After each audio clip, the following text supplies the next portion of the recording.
Alors, bonjour à tous et à toutes de l'Assemblée chrétienne de Vimontaix et aussi à ceux qui regardent par YouTube. Et bienvenue à cet après-midi, le 12 février. Alors, ce thème qu'on voit ici pour la semaine de prière et de jeûne, bien, il y a une raison. Ça ne vient pas de quoi? Du vide. Il y a une raison pour cela. Depuis le début de la nouvelle année, nous avons regardé de front la réalité de nos préoccupations concernant le présent, aussi face à l'avenir. Et moi, je dirais même depuis la pandémie, nous avons tous des défis personnels, familiales, on entend des défis au travail, on entend évidemment certains défis à l'Assemblée. Alors, veux pas, cette pandémie a vraiment touché notre société en Amérique du Nord et ça nous a touchés tous. Alors, un peu basé sur ce contexte des fois d'être préoccupé ou même dans certaines personnes à cause d'une anxiété qui est là. Le thème pour cette semaine de prière et jeûne s'intitule « Ensemble, avançons dans le calme et la confiance ». Alors, qui est, dans le fond, le contraire d'être préoccupé, d'être anxieux, d'être craintif. Et ce qu'on voit, c'est le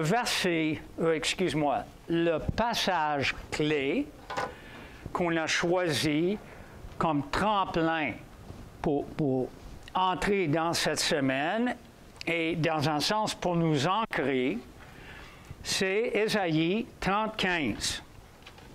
Alors, c'est ça ce que ça dit. Voici la parole du Seigneur, le Dieu saint d'Israël. Vous serez sauvés seulement en vous tournant vers moi et en restant calme. Votre seule force, c'est de rester tranquille et de mettre votre confiance en moi. Mais vous ne voulez pas. Alors, ce verset est tiré de l'Ancien Testament. Alors, évidemment, c'était adressé aux Israélites il y a longtemps. Le contexte, c'est que le pays d'Israël subissait des attaques du pays de l'Assyrie. OK? Mais au lieu de se confier en Dieu, les Israélites se sont tournés vers l'Égypte. Ils se sont tournés vers une nation païenne afin de trouver un allié pour les aider. Alors, voilà le contexte à cette époque-là. Mais si cette parole de Dieu a été donnée aux Juifs, il y a des centaines d'années, il y a quand même un message important pour chacun de nous et aussi pour notre assemblée. Alors, c'est ça le verset, comme je vous ai dit, pour la semaine. Et même la lecture aujourd'hui, ça touche à ce verset, du verset 15 au verset 21, OK, dans Ésaïe. Alors, ça commence en nous disant, « Voici la parole du Seigneur, le Dieu saint d'Israël. » J'aimerais nous dire, à nos jours, il y a tant de voix qui nous parlent. Tant de voix. Avant, il fallait être près d'une radio, près d'une télévision. Mais maintenant, n'importe où, on peut entendre des voix. Et pas parce qu'on est un peu déséquilibré. Évidemment, je ne veux pas rire de ceux qui entendaient. Mais les cellulaires, partout on peut entendre les nouvelles, les voix, partout. Et c'est tellement facile de laisser ces voix-là influencer notre vie. C'est ça la réalité. Les idées se mettent dans notre tête. Et juste le fait d'entendre les mêmes idées, ça nous influence. Mais Ésaïe, ici, nous rappelle que la voix la plus importante, c'est la voix de Dieu lui-même. C'est-à-dire, Dieu n'est pas du tout muet. Il a toujours des paroles à nous communiquer si nous sommes réceptifs. Alors, je vous rappelle que la Bible est la parole écrite de Dieu. Voilà pourquoi chaque dimanche, chaque rencontre mi-semaine, une partie de notre rencontre est l'étude de la parole de Dieu, la Bible. Et dans la Bible, nous découvrons d'autres façons variées, d'autres façons nombreuses dont Dieu nous parle. Il nous parle par la nature. Je ne suis pas un grand amateur de l'hiver, je l'avoue. OK? Mais quand je regarde dehors, après que la neige, une belle neige, une neige légère est tombée dans la cour, même moi, je suis touché par cette beauté. L'été, c'est encore mieux. Regardez dehors les plantes, les fleurs. La nature nous parle. Il est là, il existe. Notre conscience, nous sommes faits à son image. Il nous parle à travers notre confiance. Il nous parle par des rêves. On a plusieurs personnes ici dans l'Assemblée qui, c'est vraiment pour eux ou elles, une façon dont Dieu parle. Ils ont des rêves, des songes. Et ces songes-là ont des significations. Exactement comme il y avait dans la Bible. Hein? C'est révélé. On peut avoir aussi par la voix d'autres personnes. Chaque dimanche, j'essaie de vous communiquer quelque chose de solide qui est la voix de Dieu, ou Yves, ou quelqu'un d'autre. On se parle après, on se parle dans les petits groupes. D'autres personnes nous communiquent la pensée de Dieu. Ça peut être un conseil, ça peut être une parole de sagesse, parole de connaissance. Certaines personnes ont entendu la voix de Dieu venant d'un ange. Je pense que je n'avais jamais vécu cette expérience. Souvent, les gens ne veulent pas en parler parce qu'on va penser qu'ils sont fous. Mais il y a des anges qui peuvent nous parler, très souvent par le Saint-Esprit. Dieu nous parle par la louange, on vient de louer, c'est solide ces chants-là. C'est biblique, ça nous parle. Et évidemment, la vie de Jésus, c'est la parole incarnée. Tout ce qu'on lit selon sa vie, ses enseignements, tout ce qu'on voit par rapport à ses miracles, ça nous communique Dieu incarné. Il dit à ses disciples, vous me voyez, vous voyez Dieu. C'est la réalité. Alors, dans le fond, la question clé pour chacun de nous n'est pas « est-ce que Dieu parle ?» Mais la question clé est plutôt « est-ce que nous écoutons ce que Dieu nous dit? » C'est ça, là, la question clé. Il nous parle par toutes sortes de manières. Tantôt d'une manière, tantôt d'une autre. Alors, ça, c'est sûr. Alors, le verset, deux versions, deux traductions un peu différentes, parole de vie. Vous serez sauvés seulement en vous tournant vers moi et en restant calme.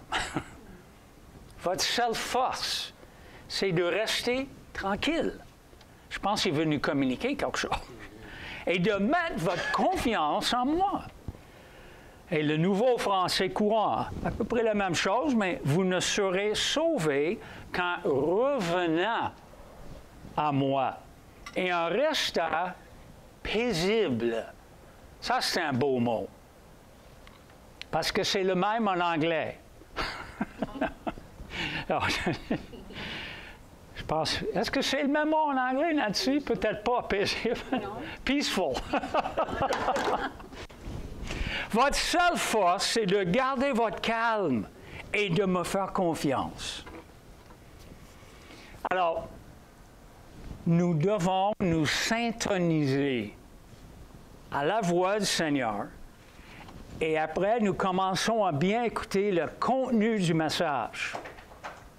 En partant, Dieu, ici, il nous exhorte à nous tourner vers lui. Ou mieux dit, comme le français courant, nous retourner à lui. Parce que très souvent, notre pensée, notre action, notre orientation est ailleurs, vise autre chose. Alors Dieu nous dit, retourne. Il y a une traduction qui a dit, faites demi-tour. Faites demi-tour. La version anglaise parle de repentance, qui veut dire faites demi-tour, revenir à Dieu, parce qu'on est comme ailleurs. Et comme j'ai déjà mentionné, dans le contexte, les Israélites ont délaissé leur focus sur Dieu, se sont tournés vers l'Égypte et espéraient trouver en Égypte leur salut. Alors, chers amis, notre premier réflexe, que notre première action soit de nous orienter vers Dieu, que notre esprit agisse comme une boussole. Je réalise, après que j'ai écrit ça, j'ai réalisé, peut-être il y a des gens, ils ne savent même pas c'est quoi une boussole. Parce que GPS nous dit tout aujourd'hui. Hein? Est-ce que la plupart des gens connaissent le boussole? Oui. Hein? Une petite, je ne sais pas quoi, là, truc. Pour nous, au Canada, au Québec, ça pointe vers le nord à cause de la force magnétique qui est centrée. Alors, on veut avoir un esprit. Peut-être on est au début un peu mis à l'envers, mais si on peut avoir un esprit qui s'oriente, qui revient assez vite vers le nord, vers le Seigneur, on veut se pointer vers lui le plus vite possible. Alors, avant de faire toute autre chose, toute autre action, nous revenons à Dieu. Et une fois qu'on est là, bien centré, nous lui disons nos inquiétudes, nos questions, nos craintes, et nous écoutons ses réponses. Nous plaçons en lui notre confiance. Alors, ce n'est pas du tout une action ou une approche passive.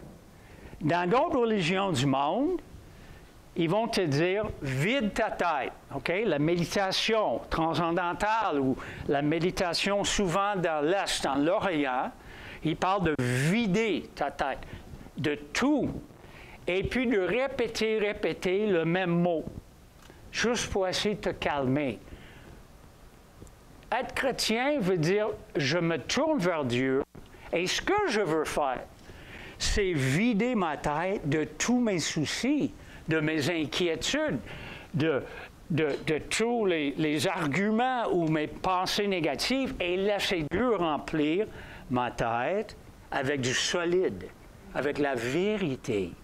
C'est pas la même chose du tout. De devenir vide, puis non. C'est de penser correctement et laisser Dieu nous toucher. Alors, cette femme a l'air de se présenter. Alors, au contraire, ça prend une décision, pas juste vider ta tête, ça prend une décision ferme de ne pas nous affairer, de ne pas, en bon québécois, de ne pas freaker, mais de se maîtriser et nous placer devant lui. Au lieu de courir partout cherchant quelque chose nous sauver. Qu'est-ce que Dieu veut pour nous quand on est devant lui comme ça? Il veut que nous devenions de plus en plus centrés sur sa réalité. Il veut que nous nous baignions même dans sa personne, sa présence. C'est ça. Alors, face à des pressions, face aux défis, voici notre point de départ. Nous cherchons à nous laisser remplir de sa présence, nous laisser remplir de son amour, sa puissance, son pardon, son calme. Dieu est calme. Je vous assure, quand Dieu regarde tout ce qui se passe, avant la pandémie, durant et après, il est calme. Il n'est pas à l'envers. Hein? Il a le contrôle. Il nous comprend qu'on soit, parce que nous sommes humains. Mais il veut nous communiquer ce calme. Et juste nous rappeler, Dieu tient tout dans sa main. Alors, qu'est-ce qu'elle a l'air, ce genre de rencontre avec Dieu? Je voulais trouver un exemple. Et j'ai trouvé un psaume de David, qui est un exemple où David lui-même décide de se blottir dans les mains de Dieu. Pour faire cela, David se prend fermement en main et se place devant Dieu. Et là, il trouve le calme et la tranquillité. Alors, voilà. Hein? Hein? C'est beau, mais j'ai perdu l'autre photo qui était en haut. Je ne sais pas pourquoi. C'est sur mon écran. Alors, il y avait une autre photo en haut avec une maman qui tient son bébé, OK? Juste... Elle est là, elle est en bas, la photo. Non, non, mais il y en a un autre dans le coin en haut qui est disparu. Psaume 131. Chant de pèlerinage. Les chants de pèlerinage, c'est quand le peuple de Dieu s'en va au temple. Il veut rencontrer Dieu. Et David a écrit, « Seigneur, mon cœur n'est pas orgueilleux. Je ne regarde pas les gens de haut. Je ne cherche pas à faire des choses extraordinaires, ni des actions magnifiques qui me dépassent. » Ça, c'est lui qui se maîtrise. Il prend contrôle de ses pensées. C'est comme il s'abaisse, il s'humilie. Ah, maintenant, il est prêt, mais je reste calme et tranquille. Comme un enfant, rassasié sur le sein de sa mère.